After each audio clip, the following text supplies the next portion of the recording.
அது கண்டிப்பா ஏற்றுக்கொள்ள முடியாது. பிரதானத்துவம் இந்த கூட்டத்தில் கூட்டப்பட்டது. ஏன் இவ்வளவு பெரிய ஒரு கன்ஃபியூஷன்? நான் ரொம்ப சிம்பிளான ஒரு பர்சன். அவருக்கு வேற எந்த விதமான ரைட்ஸும் கிடையாது. நேர்பட பேசு நிகழ்ச்சிக்கு உங்கள் அனைவரையும் அன்போடு வரவேற்கின்றேன். இந்த நிகழ்ச்சியில் நம்ம விவாதிக்க இருக்கக்கூடிய தலைப்பு, முத்தமிழ் முருகன் மாநாட்டில் முதலமைச்சர் ஏன் நேரடியாக பங்கேற்கவில்லை என பாஜக விமர்சித்திருக்கிறது.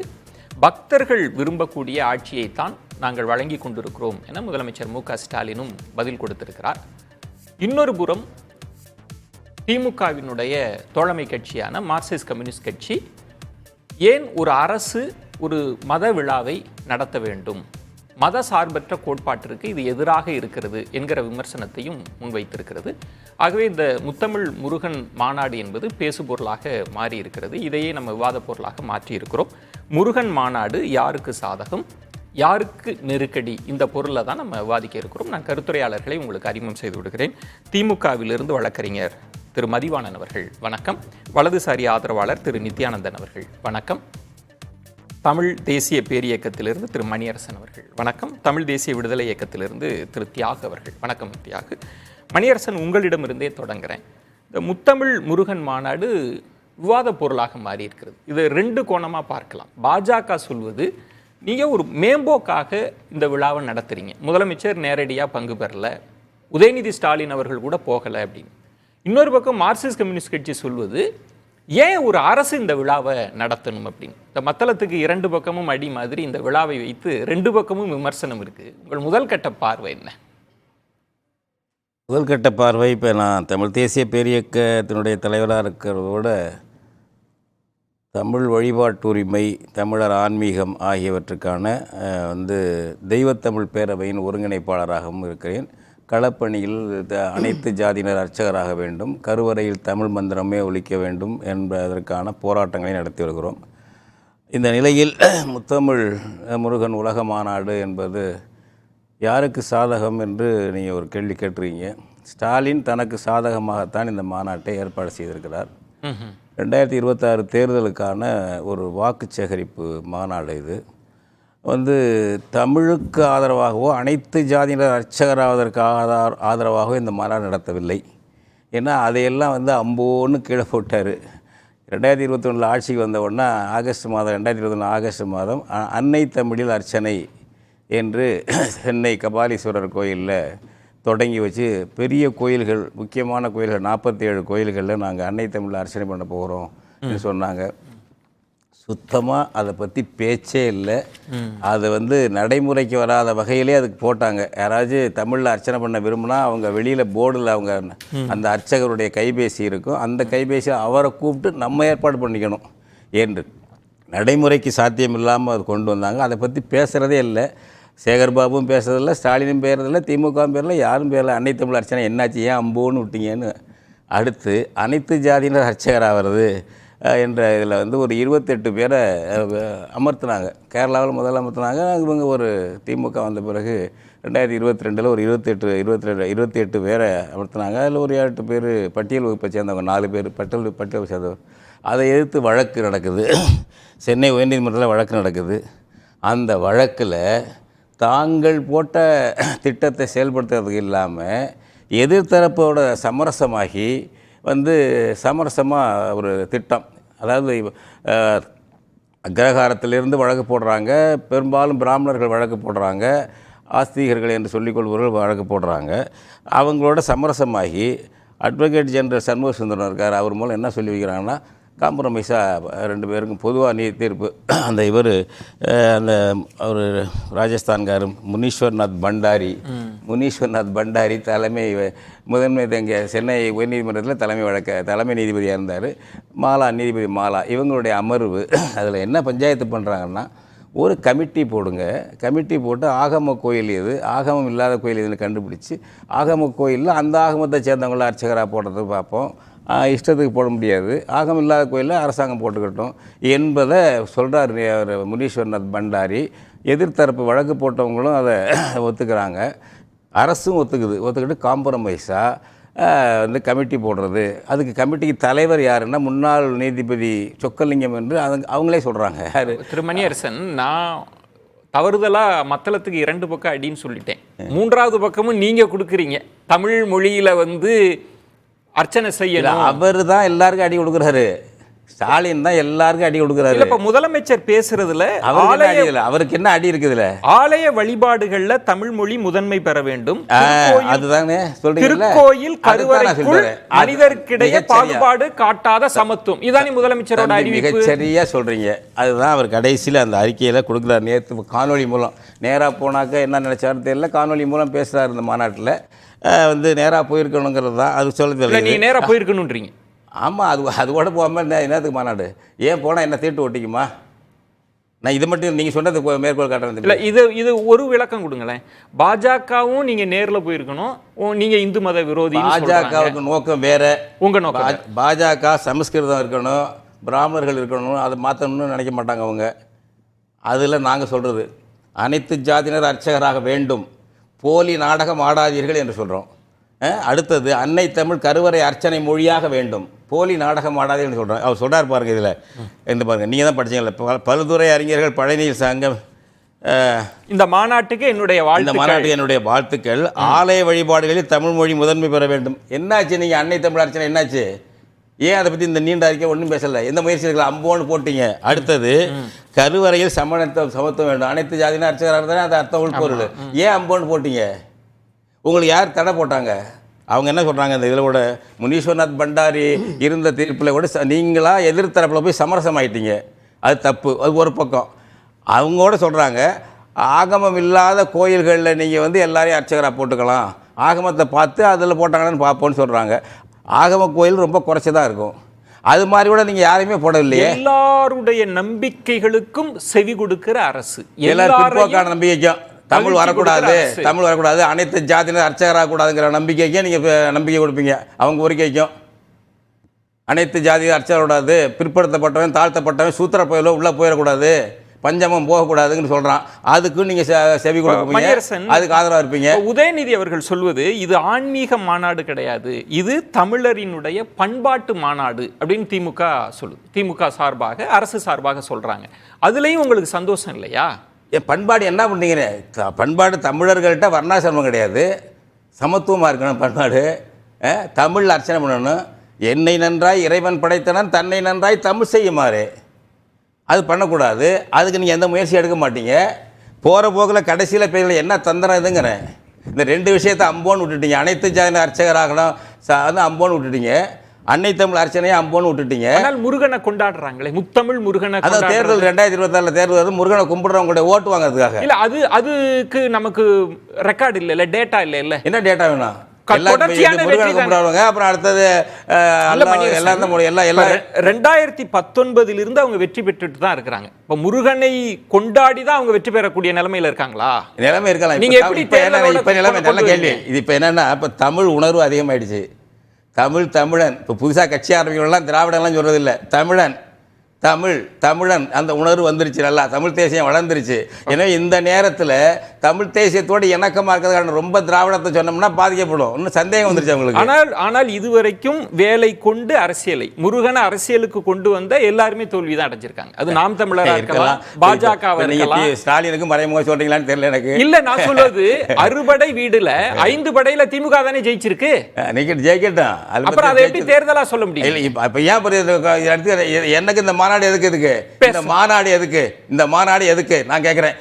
இந்த மாநாட்டுக்கு நோக்கம் ஏதாவது இருக்கா? பேசலாம். தியாகு, இப்போ ஒரு கோணம் முருகனை கொண்டாட வேண்டும், ஆனா முருகனை கொண்டாடுவது மட்டும் நோக்கமா இருக்கக்கூடாது. அதனுடைய அடிநாதமாக இருக்கிற தமிழை கொண்டாட வேண்டும், அர்ச்சகர்கள், அதெல்லாம் ஒரு கோரிக்கை மணியரசன் அவர்கள் சொல்றது. இன்னொரு கோணம் இருக்கு, அரசு இதுல தலையிடவே கூடாது. மதச்சார்பின்மைனா என்ன? எல்லா மதங்களிலிருந்தும் விலகி இருத்தல் அப்படின்னு காந்தி சொன்னார். பெரியார் அதுக்கு மாற்று கோணமே சொன்னார். நீங்க வந்து எல்லா மதங்களையும் கொண்டாடுவது தான் மதசார்பின்மைன்னு ஆயிப்போச்சு.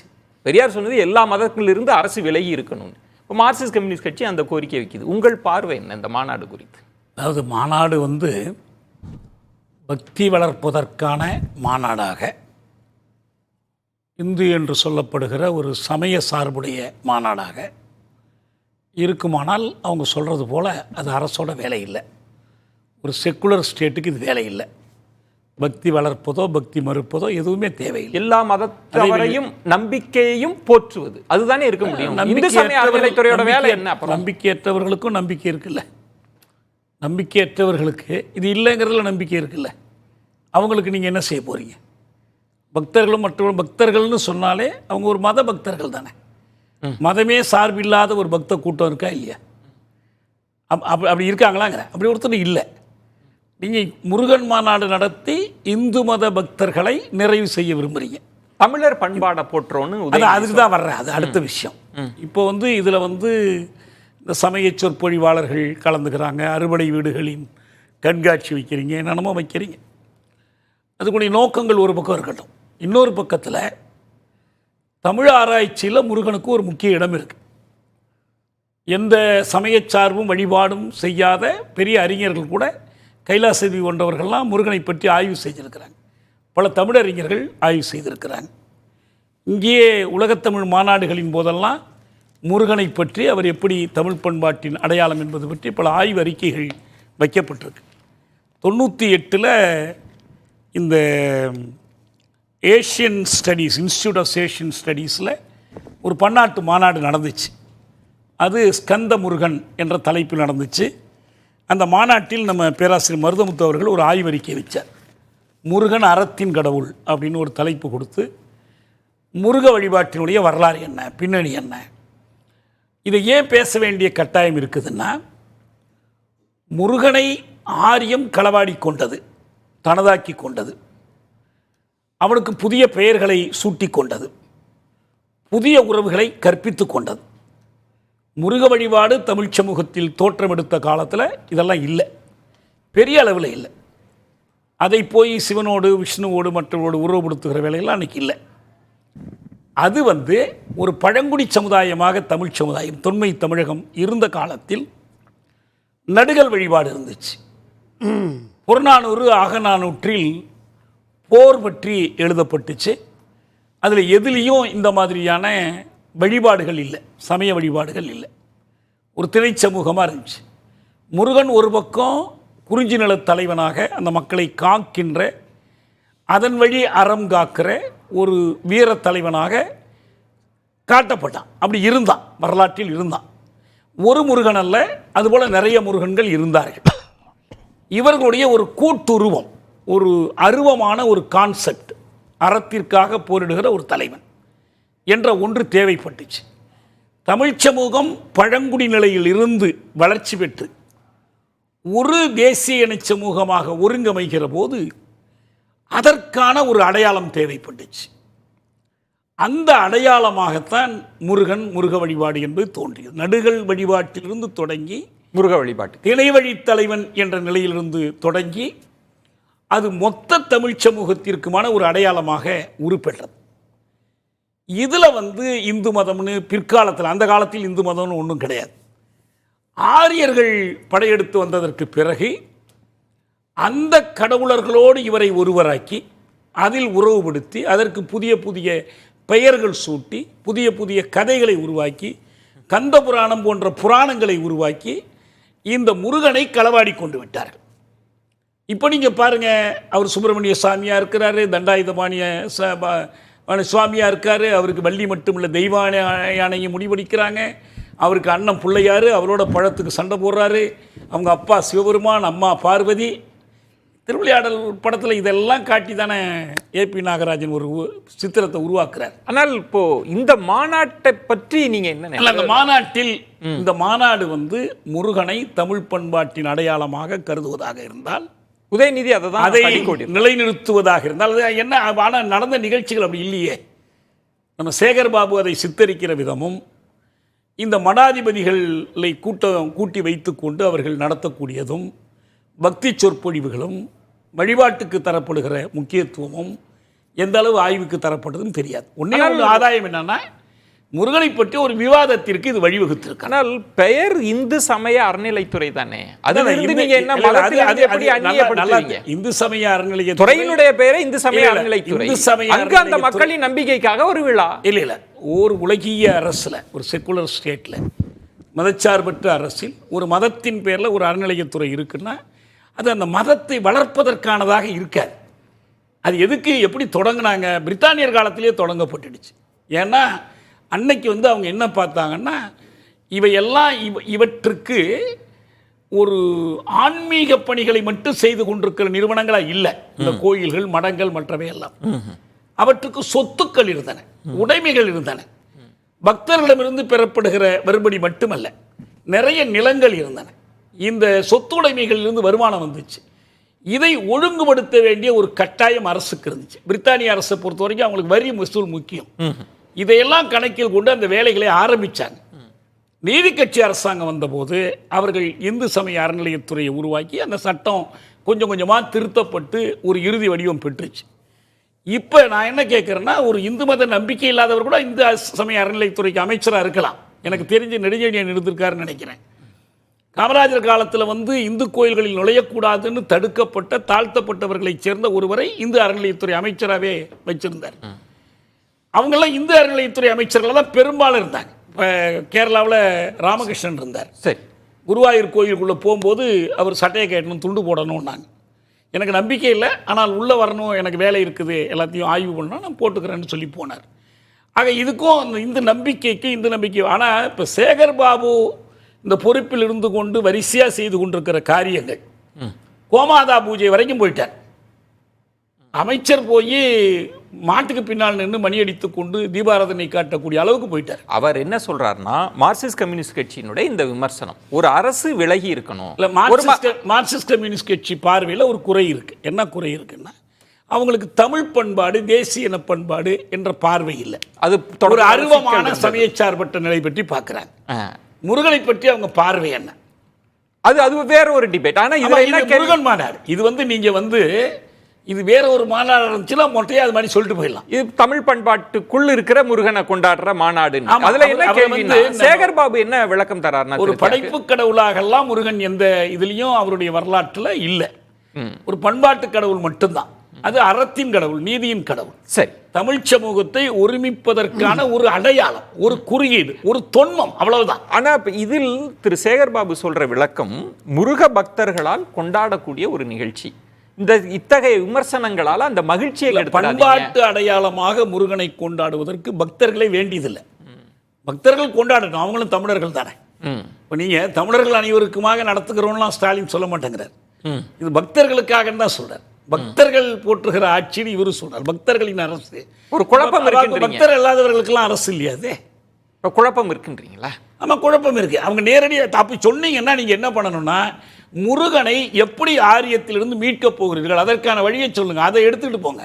இப்போ மணியரசன் சொன்னது சரியான விமர்சனம். என்ன, நீங்க ஒரு பக்கம் தமிழ் வழிபாடு பற்றி பேசுறீங்க, அதுக்கான உருப்படியான நடவடிக்கைகள் இல்லை. சரி, தமிழ் அர்ச்சகர் பற்றி பேசுறீங்க, நீதிமன்றத்தில் ஆகம கோயில்கள், ஆகமம் அல்லாத கோயில். அப்ப ஆகமம் அரசமைப்பு சட்டத்தை விட பெருசா பேசலாம். அப்ப ஆகமத்துக்கு எதிராக அரசு, ஏன்னா இந்திய உச்ச நீதிமன்றத்தினுடைய தீர்ப்பே இருக்கு.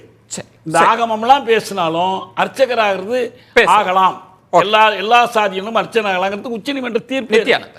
அதுல உறுதிப்பாடு இல்லையே. நித்யானந்தன், இப்போ மணியரசன் அவர்களுடைய பார்வை அப்படின்றது, நீங்க ஆகம விதிகளால் நீங்க கட்டுப்போட்டு விட முடியாதுன்றதும், அன்னை தமிழ் ஆலயங்களில் ஒழிக்க வேண்டும், தமிழர் பண்பாடு போற்றப்பட வேண்டும்ன்றதும்.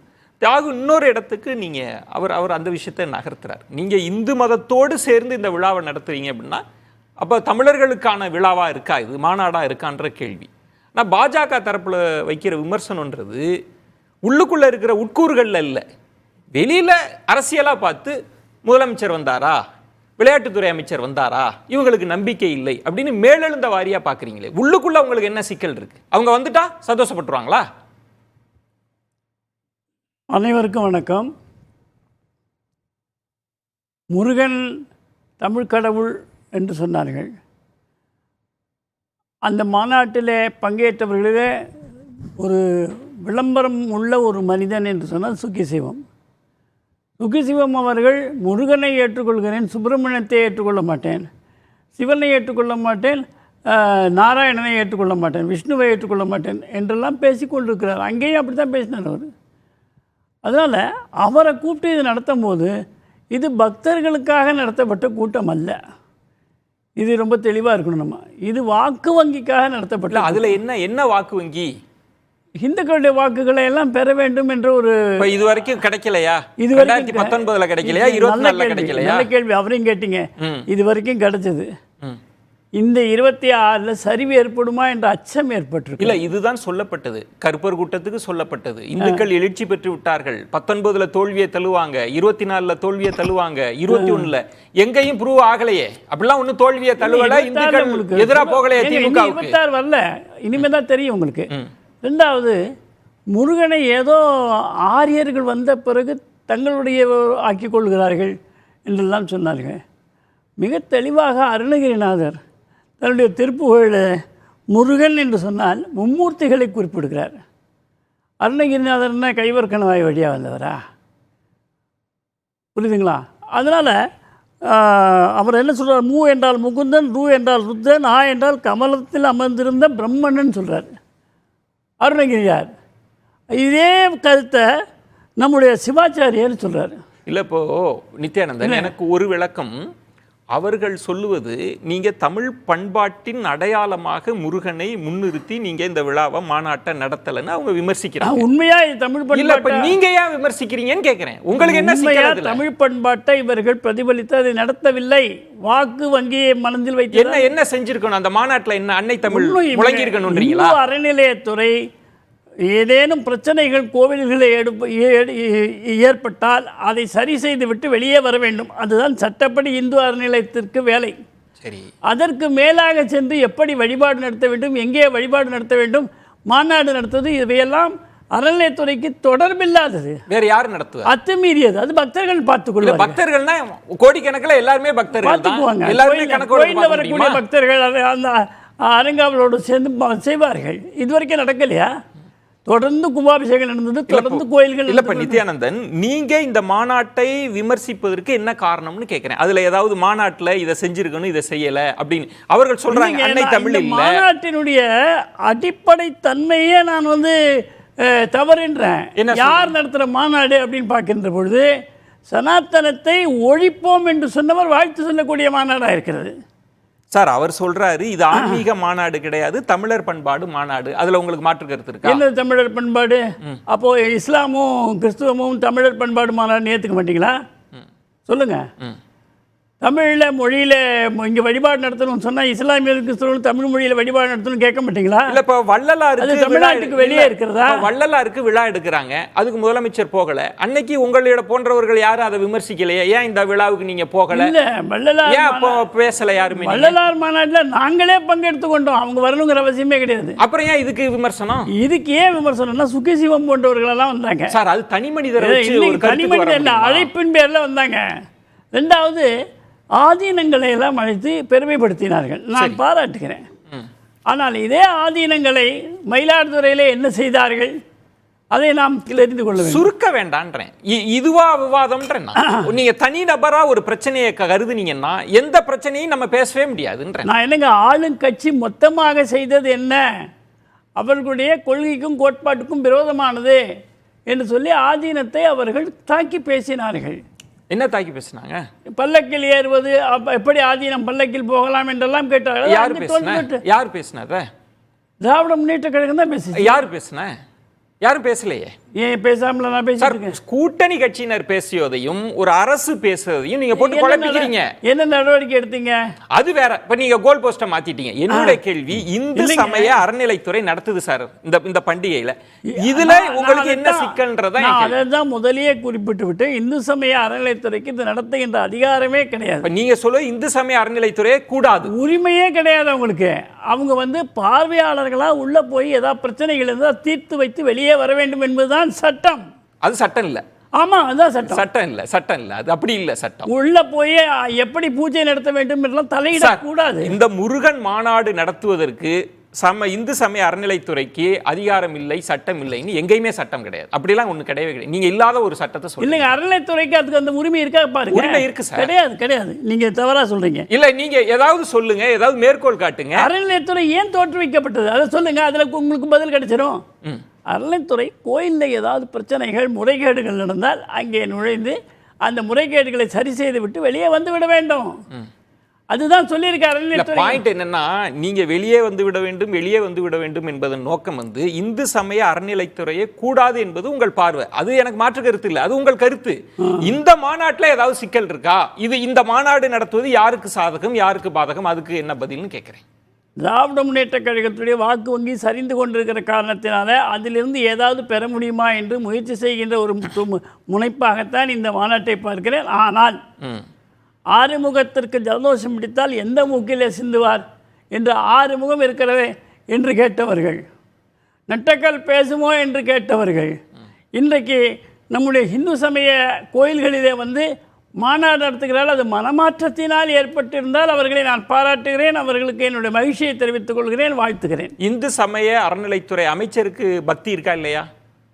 அமைச்சருக்கு பக்தி இருந்தாலும் வீரமணி ஆசிரியர் வீரமணி அவர்கள் சனாதனத்தை ஒழிப்போம் என்று மாநாடு நடத்துகின்ற பொழுது அதில் அமர்ந்திருந்தாரு. அவர் வந்து பக்தி உள்ளதா இல்லையா? கலந்துகிறதுன்னு இல்லை சார், அந்த இந்து சமய அறநிலைத்துறையில் இருப்பவர்கள் அந்த நம்பிக்கையுடன் இருப்பவர்கள் தானே இருக்க முடியும். அறநிலையத்துறை அமைச்சர் கடவுளே இல்லை என்று கடவுள் மறுப்பு சொல்வதும் சனாதனத்தை ஒழிப்போம் என்ற பெயரில் மாநாடு நடத்தி அங்கேயும் தான் இருந்தாரு. பேசலாம். இந்த அறநிலைத்துறை அமைச்சர் மதிவாணன் இந்த அது மட்டும் இல்ல, சனாதனம் என்றால் வேறு, ஹிந்து என்றால் வேறு என்று சால்ஜாப்பு காட்டலாம். ஆனால் ஆசிரியர் மிக தெளிவாக சொல்லிவிட்டார், இந்துவும் சனாதனமும் ஒண்ணுதான். சரி, இப்போ உங்கள் பார்வை என்பது திமுக அரசு இதை நடத்துவதற்கு உரிமை இல்லை, இந்து சமய அறநிலைத்துறை கூடாது என்பது உங்கள் நிலை. இது வந்து வாக்கு வங்கிக்காக நடத்தப்படுவது என்பது என்னுடைய கருத்தாக இருக்கிறது. ஒருவேளை மனம் திரும்பி இந்த கடவுளர்களை எல்லாம் தவறாக பேசியவர்கள் இன்றைக்கு மனம் திரும்பி இதை ஒரு மாநாடாக மனம் திருந்தின்னு நீங்க சொல்றீங்கல்ல, நான் கேட்கிறேன், நீதி கட்சி காலத்திலிருந்து இந்து சமய அறநிலைத்துறை செயல்பட்டு கொண்டே இருக்கிறது. ஏதோ மனம் திருந்தின்னா நீங்க எனக்கு புரியல. நீதி கட்சி காலத்துல எப்போ மாநாடு நடத்திருக்காங்க சார்? எல்லா கும்பாபிஷேகங்கள் மாநாடு இருக்குங்க. நான் கேட்பது திருப்பணிகள், திருக்கோயில்களுக்கான திருப்பணிகள் நடக்கவே இல்லையா? அவர்கள் நடத்தலன்னா குடமுழுக்கு நடக்கலையா? திருவாரூருக்கு தேர் ஓடலையா? அது எப்படி ஓடுச்சு? அது வேற டிபேட் சார். இவங்க அது ஓட்டல, இது நடக்கவே இல்லையான்னு கேக்குறேன். இவங்க அதுல நுழையலைன்னா அது பாட்டு நடக்கும் இல்ல. இடையில் 75 ஆண்டுகள் ஓடாம தானே இருந்தது. அது ஒரு சிக்கல் காரணமா தானே ஓடாம இருந்தது. ஏன் ஓடாம இருந்தது சொல்லுங்க?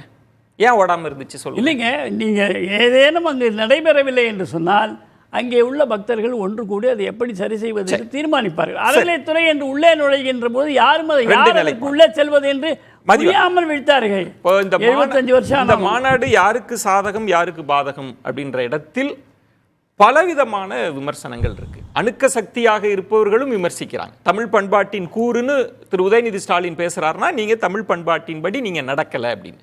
சரி, இந்த சைடு வந்து பார்த்து இந்து மத நம்பிக்கை உரியவர்களுக்கான இந்த மாநாடு அப்படின்னா நீங்க தொடர்ந்து இந்து மதத்தை எதிர்த்தவங்க, சனாதனத்தை எதிர்த்தவர்கள், அதற்கு எதிரான நிலைப்பாடு நீங்க நடத்தக்கூடாது, இந்து சமய அறநிலைத்துறை நடத்தும். எல்லா பக்கமும் திமுக அரசுக்கு விமர்சனமும் நெருக்கடி தானே இருக்குதுல்ல? இல்லை, அதாவது இதில் எந்த நெருக்கடியுமே இல்லை எங்களை பொறுத்த வரைக்கும். ஏன்னா ஒவ்வொருத்தருக்கும் ஒரு கருத்து இருக்கும், ஒரு அரசாங்கத்துக்கு ஒரு கருத்து இருக்கும், அரசாங்கத்தில் இருக்கிறவங்களுக்கு ஒரு கருத்து இருக்கும். ஆனால் அரசாங்கன்றது எல்லாருக்குமான அரசாங்கமாக இருக்கணும். நாங்கள் மோடி மாதிரி ஆட்சி செய்ய முடியாது. நாங்கள் பிரதமர் பதவியில் இருந்துக்கிட்டு நாங்கள் வந்து தேர்தலுக்காக போயிட்டு சிறுபான்மை பெரும்பான்மை நாங்கள் எந்த இடத்துலையுமே பேசலை இது வரைக்கும். சார் சொன்னார், சனாதனத்தை பற்றி பேசினார், இந்து மதத்தை பற்றி பேசினார். நாங்கள் இப்போவும் சொல்கிறோம், இந்து மதமாக இருக்கட்டும், இல்லை சனாதன மதமாக இருக்கட்டும், இல்லை சன்மதமாக இருக்கட்டும், எதுவாக வேணால் இருக்கட்டும், நாங்கள் சொல்கிறது அதில் இருக்கிற குளறுபடிகளை பற்றி நாங்கள் பேசுகிறோம். நாங்கள் யாரோட மதத்துக்கும் யாரோடைய உணர்வுக்கும் எதிராக நாங்கள் எந்த இடத்துலையுமே இல்லை. ஒன்று. ரெண்டாவது, வாக்கு வங்கி அரசியலுக்காக பண்ணுறோன்னு அவர் சொல்கிறாருல்ல, நாங்கள் வாக்கு வங்கி அரசியலுக்காக பண்ண வேண்டிய அவசியமும் இல்லை. சகோதரர் என்ன தெளிவாக புரியணும், ஓட்டு குறைஞ்சிடுச்சுன்னு சொல்கிறார். மிகப்பெரிய பிரச்சனை என்னென்னா 2021 நாங்கள் வாங்கின ஓட்டு வந்து 45%. இன்றைக்கி நாங்கள் வாங்கியிருக்கிறது 47%.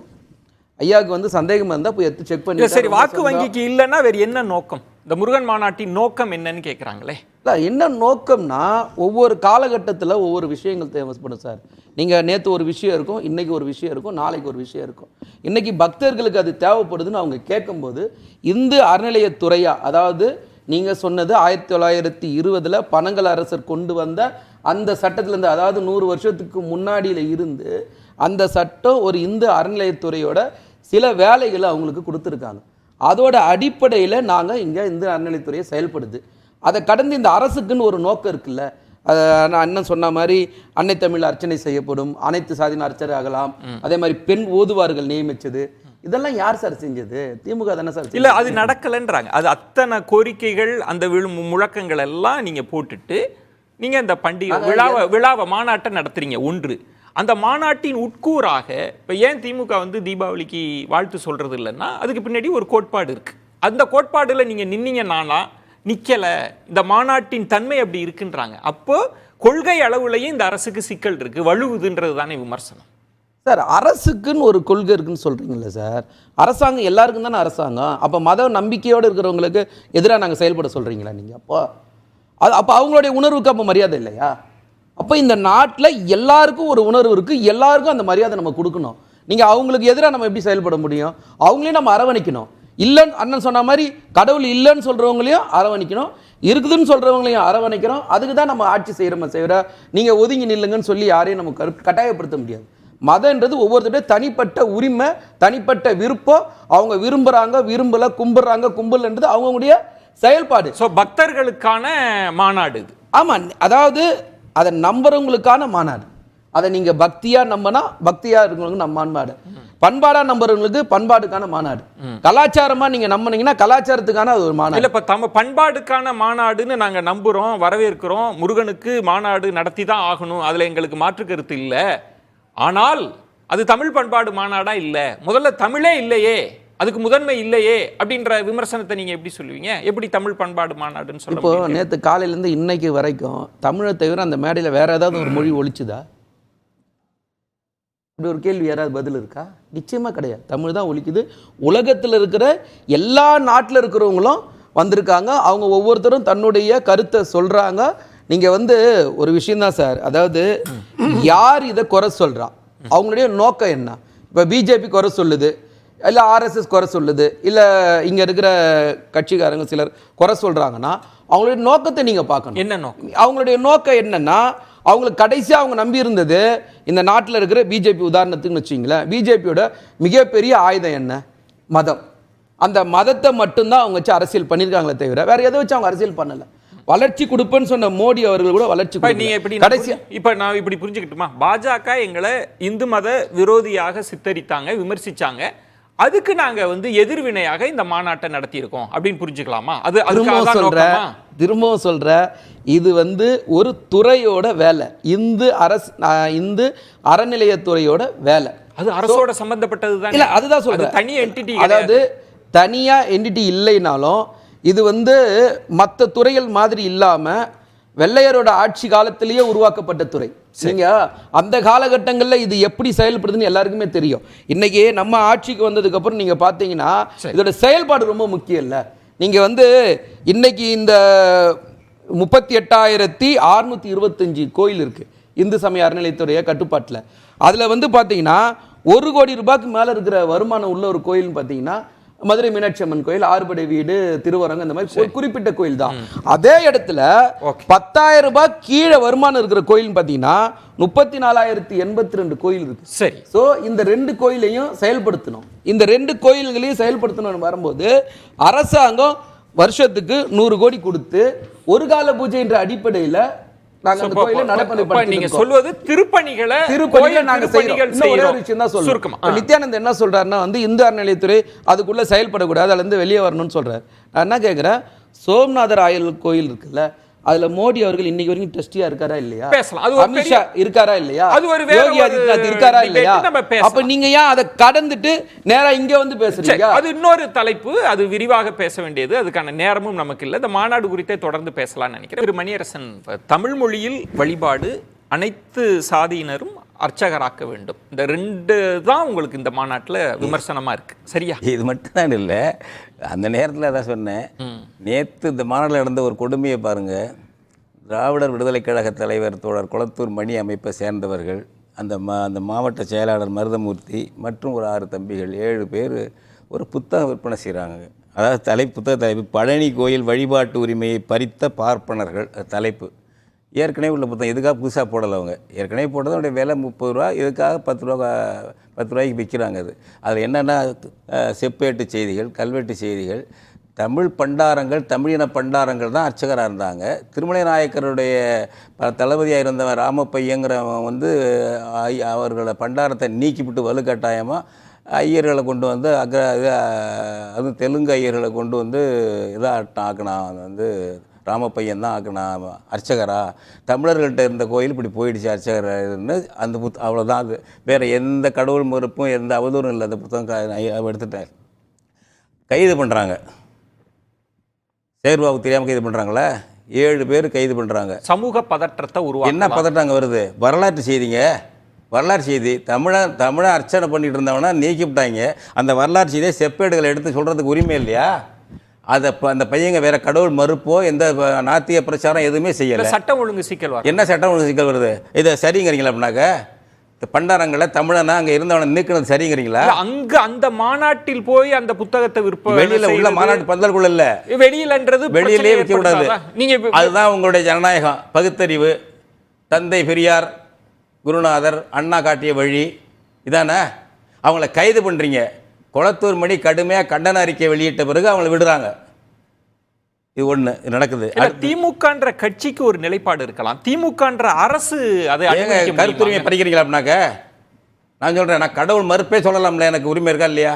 கடவுள் மறுப்பு பேர் எனக்கு உரிமை இருக்கா இல்லையா? சட்டம் ஒழுங்குன்னு ஒன்று இருக்கே. சட்டம் ஒழுங்கு இருக்குன்னா நீ போலீஸ் வேலை பார்க்கணும். நான் யாருக்கும் இடைஞ்சல் பண்ணி யாருக்கும் துன்புறுத்தாமல் போய் என் கருத்தை பிரச்சாரம் பண்ணால் என் ஒன்றும் சொல்லக்கூடாது. நான் யாரையும் வம்புழுக்கிறேன், அனாவசியமாக வம்புழுக்கிற வார்த்தையை பயன்படுத்தினா சொல்லலாம். இது வந்து என்ன முறை? இது ஒன்று நான் சொல்கிறேன். அடுத்தது உயர் நீதிமன்ற தீர்ப்பையாவது மதிச்சிருக்கீங்களா? அக்ரஹாரத்துக்கு அடிபணிறீங்களே தவிர நீதிமன்றம் 2 தடவை சொல்லியிருக்கு. தஞ்சாவூர் பெரிய கோயில் குடமுழுக்கு நாங்கள் தான் முன்முயற்சி எடுத்தோம். பல பேர் வழக்கு போட்டாங்க. 2020 பிப்ரவரி 5ஆம் தேதி நடந்த குடமுழுக்கு தமிழில் நடத்தணும்னு வழக்கு போட்டோம். அப்போ அதிமுக ஆட்சி, எடப்பாடி முதல்வர்.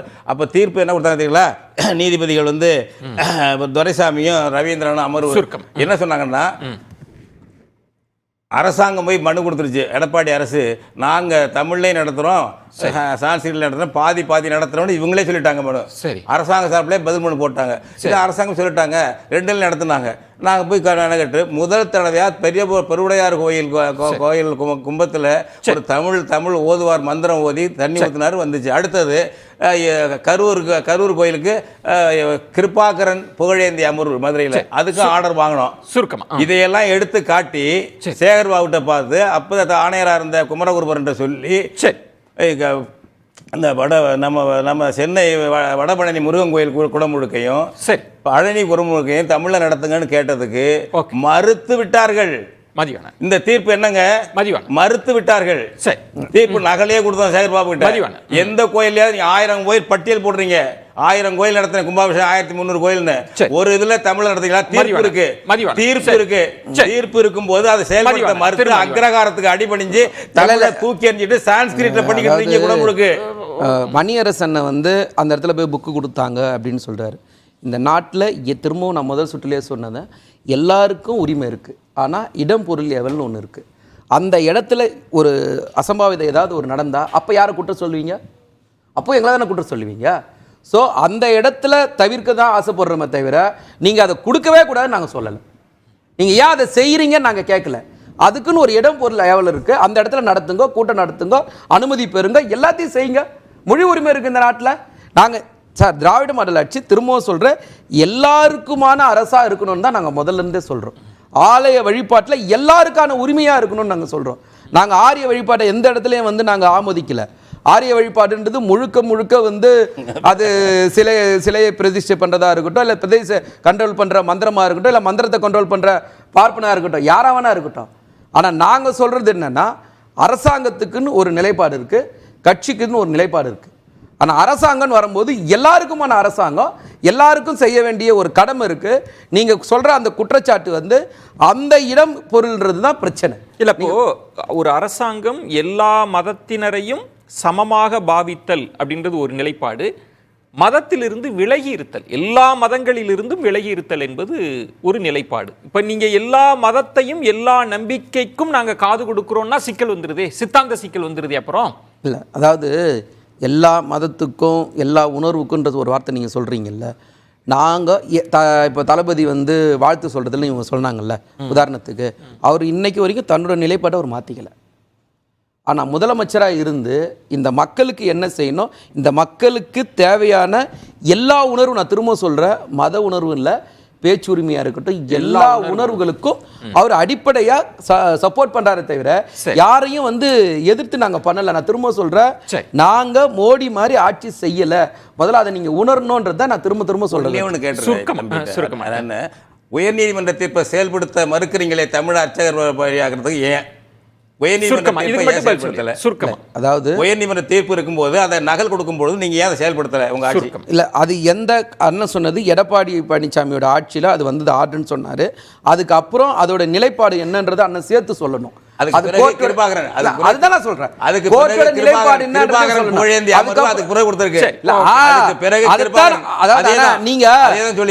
நீங்க வெளிப்படையா ஒரு துண்டா கட் பண்ணி சொல்றதை விட முழுசா சொல்லுங்க. சிறுத்தையாக முதலமைச்சர் பேசுறப்போ சொல்றாரு, இந்த முருகன் மாநாடு அறநிலைத்துறை வரலாற்றில் மட்டுமல்ல தமிழ்நாட்டு ஆன்மீக வரலாற்றிலேயே மிகச் சிறப்பான இடத்தை பெறும், அந்த அளவுக்கு மிகச் சிறப்பாக இந்த மாநாடு நடக்குது அப்படின்னு. ஆனால் அதற்கு கீழே இவ்வளவு விமர்சனங்கள் இருக்கு, இதை எப்படி புரிஞ்சுக்கிறது?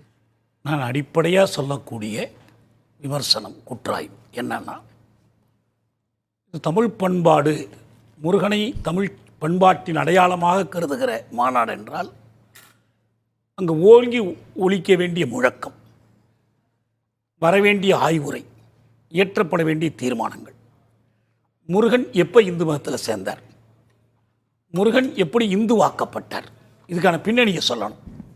பிற்கால இலக்கியங்கள்லாம் காட்டலாம். ஆனால் 8ஆம் நூற்றாண்டில் ஆதிசங்கரர் சண்மத ஸ்தாபகராக மாறும்போது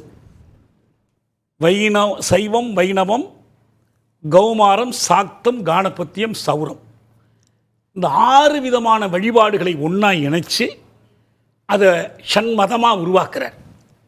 பிற்காலத்தில் சங்கராச்சாரியார் சொல்லுவார், நல்ல வேளை இதை செய்ததனால் நாம் பிழைத்து கொண்டோம். இல்லைன்னா பொது ஊழிக்கு முன் 6ஆம் நூற்றாண்டிலிருந்து பௌத்தத்தினுடைய தாக்கம், சமணத்தினுடைய தாக்கம் வருது. இதை எதிர்த்து நின்று இந்த ஆரிய சமயத்தை ஒன்றுபடுத்துவதற்கு ஏற்கனவே மக்கள் மத்தியில், பழங்குடி மக்கள் மத்தியில் இருந்த பல்வேறு கடவுளர்கள் வழிபாட்டு, இவங்கெல்லாம் வேள்வி சடங்கு செய்கிறவங்க, தானியங்களை கொளுத்தி நெய்யை ஊற்றி ஆடு மாடுகளை வெட்டி போட்டு பண்ணிக்கிட்டு இருந்தவங்க. இதெல்லாம் சமூகத்தில் எடுபடலை. அப்போ என்ன செய்கிறாங்க, இந்த வழிபாட்டு முறைகள், இந்த கடவுளர்களை ஒன்றா இணைச்சு இந்த வரிசையில் கௌமாரம் என்று குமரன் வழிபாட்டை இணைக்கிறாங்க. அப்படித்தான் முருகன் சேர்க்கப்பட்டார். முருக வழிபாடு என்பது இந்து சமயத்தினுடைய வழிபாடாக மாற்றப்பட்டது. நீங்க பார்ப்பது அடுத்து ஒரு 2 ஆண்டு கழிச்சு ராமானுஜர் வர்றார். அவர் இன்னொரு 6 சமயங்களை ஒன்று சேர்க்கிறார். அவருக்கு ரொம்ப துணிச்சல். என்னன்னா, நாஸ்திக சமயங்கள்னே சொல்லி பௌத்தம், சமணம், சார்வாகம் இது எல்லாத்தையுமே வைணவத்தின் கூறுகள்னு சொல்லிடுறார். சரி, நீங்க நாஸ்திகனா இருந்துகிட்டே வைணவத்தில் இருந்துக்கலாம். இப்படி ஒன்று, அதுவும் அதனுடைய நோக்கமும் என்ன, உங்களுக்கு இந்த இந்து சமயம் என்று அப்போது பெயர் வராத இந்த ஆரிய பண்பாட்டை பாதுகாப்பது தான் இதனுடைய தொடர்ச்சி தான். ரொம்ப பிற்காலத்தில் இஸ்லாமியம் கிறிஸ்தவத்துக்கு எதிராக இந்த கூட்டணியை உறுதிப்படுத்தி சைவ வைணவ மோதல்களை தவிர்த்து விட்டு இந்து மதம்னு ஒரு இதுக்குள்ள போட்டு பஞ்சார கூடக்குள்ள போட்டு முடிக்கிறாங்க. சரி, இதுதான் பின்னணி. இப்ப முருகனை நீங்க மீட்டெடுக்கணும். சரி, நீங்க அவர் ராமனை கும்பிடுறாரு, நான் முருகனை கும்பிடுறேங்கிறது அல்ல. சரி, ராமன் ஆரியத்தினுடைய வர்ண தர்மத்தினுடைய சனாதனத்தினுடைய அடையாளம். சரி, அவர் சம்பூகனை வெட்டி கொன்று அதன் மூலம் தகுதி பெற்றவர், சிறந்த சத்திரியன் என்று தகுதி பெற்ற பேசலாம். முருகன் குறிக்கிற நீதியும் அறமும் சனாதன தர்மத்துக்கு எதிரானது, வர்ண தர்மத்துக்கு எதிரானது. இந்த செய்தியை நீங்கள் வெளிக்கொண்டு வராமல் இல்லை நாங்கள் தமிழ் பண்பாட்டுக்காகத்தான் முருகனை போற்றோம்னு சொல்றதுல அர்த்தம். நித்யானந்தன், உங்கள் கோணம் என்ன? வர்ணாசிரமம் வேற, சனாத்தனம் வேற, அதை உள்ளே போட்டு ஒரே குழப்பம் பண்ணிக்கிறாங்க.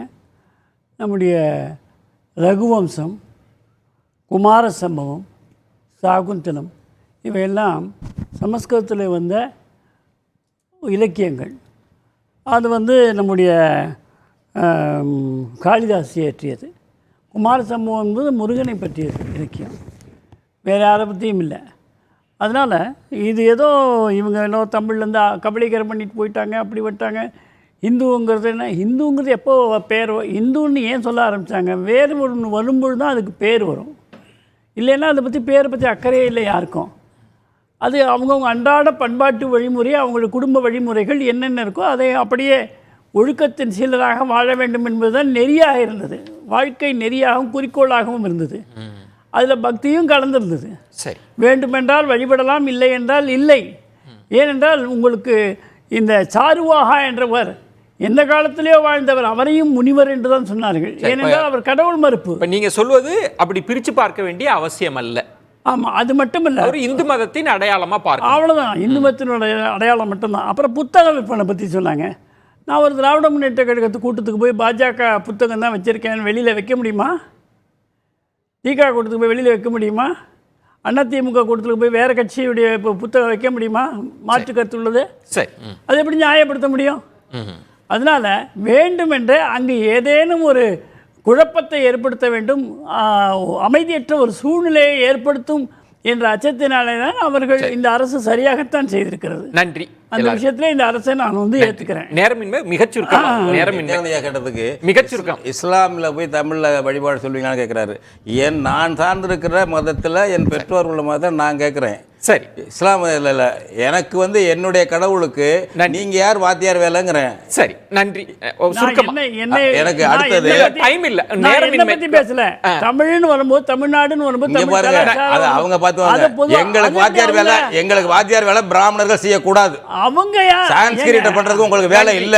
என் மண்ணில, என் தமிழ் மண்ணில என் கடவுளை கும்பிடுறதுக்கு, என் தாய்மொழியில கும்பிடுறதுக்கு எந்த ஆரியரையும் இங்க வாத்தியார் வேலை பார்க்க கூடாது. ஞாபகம் வச்சுங்க. சான்ஸ்கிரிட் புனித மொழி முதலமைச்சருக்கும் உதயநிதி ஐயாவிற்கும் அறநிலைத்துறை அமைச்சருக்கும் ஒரு வேண்டுகோள். நீங்க எப்போ முருகனை ஏற்றுக்கொண்டீர்கள், பக்தர்களுடைய மன திருப்திக்காக இந்த மாநாடை நடத்தி உண்மையானால் முருகனுடைய அண்ணனுக்கு அடுத்த மாசம் பிறந்த நாள் வருது. முருகனுடைய மாமனுக்கு இன்னும் 2 நாள்ல பிறந்த நாள் வருது. வாழ்த்துக்களை சொல்லுங்க. அதாவது சகோதரர் சொல்றது அவருடைய விருப்பம். நன்றி. நாங்க எல்லாருக்குமான ஆட்சி செய்யறோம். தளபதி திரும்ப திரும்ப நன்றி. சிறப்பு விருந்தினர்களுக்கு நெஞ்சம் நிறைந்த நன்றிகளை தெரிவித்துக் கொள்கிறேன். மற்றொரு தலைப்பில் சந்திக்கிறேன். நன்றி, வணக்கம்.